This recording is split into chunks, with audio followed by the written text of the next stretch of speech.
हेडलाईन्सचे प्रायोजक आहे NBC bearings, लांब पळण्यासाठी। प्रत्येकाला निर्णय घेण्याचा अधिकार, आता तुम्ही काहीही केलं तरी तक्रारींचं कारण नाही, दादांच्या बंडावरून शरद पवारांचं उत्तर। महाविकास आघाडी लोकसभेच्या 40हून अधिक जास्त जागा जिंकणार, संजय राऊतांचा दावा। कुबड्यांवर उभ्या असलेल्या पक्षांनी 45 जागा जिंकणं बाजूला ठेवावं, राऊतांचा शिंदे दादा गटावर निशाणा। विरोधकांकडे पंतप्रधान पदासाठी मोदींविरोधात कुणाचा पर्याय, अजितदादांचा सवाल। तर येत्या काळात महायुतीच्या बाजूने वातावरण झुकणार, लोकसभेच्या जागांवरून वक्तव्य। लोकसभेसाठी ठाकरे गटाच्या 2-3 जागांची अदलाबदल होऊ शकते, विनायक राऊतांची माहिती। आंबेडकर आणि आमची भूमिका एकच, जागा वाटपासंदर्भात आंबेडकरांशी चर्चा सुरू, लवकरच महाविकास आघाडी वंचितची बैठक, संजय राऊतांची माहिती। अमोल कोल्हेंच्या विरोधात उमेदवार देणार, शिरूर लोकसभेची जागा जिंकणारच, अजित पवारांचं अमोल कोल्हेंना खुलं आव्हान।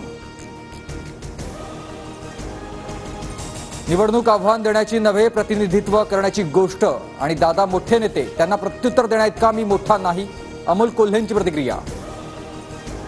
अजितदादांनी संधी दिल्यास मी शिरूर लोकसभा निवडणूक लढणार, माजी आमदार विलास लांडेंची प्रतिक्रिया।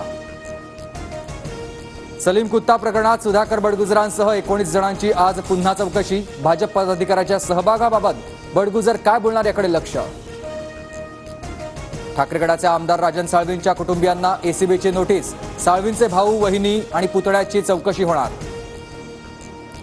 दाऊद इब्राहिमच्या मुंबई आणि रत्नागिरीतील मालमत्तांचा 5 जानेवारीला लिलाव, आंब्याच्या बागा आणि बंगल्याचा समावेश, सरकारकडून मोठा धक्का। मुंबईच्या चुनाभट्टीतील गोळीबार प्रकरणी 4 आरोपींना अटक, गँगमधील जुन्या भांडणाचा राग मनात धरून गोळीबार, एकाचा मृत्यू, 4 जखमी। कांदा निर्यात बंदीनंतर कांद्याच्या बाजारभावात 60% घसरण, 20 दिवसांच्या तुलनेत 2500 रुपयांनी बाजारभाव कोसळला। राज्यात एप्रिल-मे महिन्यात आणि पाणीबाणीचं संकट ओढवण्याची शक्यता, 3000 धरणांमधील पाणीसाठा 76%वर। ठाण्यात कोरोनाच्या JN1 व्हेरियंटचे एकूण 5 रुग्ण, तर पुण्यातही JN1चे 3 रुग्ण आढळल्यानं आरोग्य यंत्रणा अलर्टवर।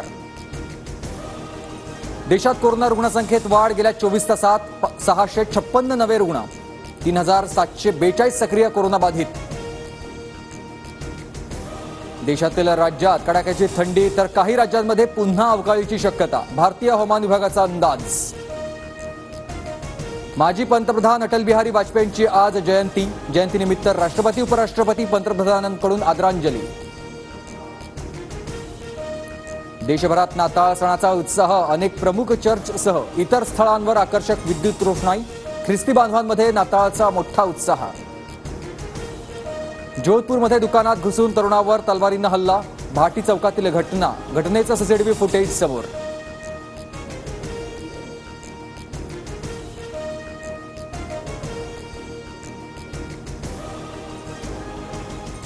हेडलाईन्सचे प्रायोजक आहे एनबीसी बेरिंग्स, लांब पळण्यासाठी।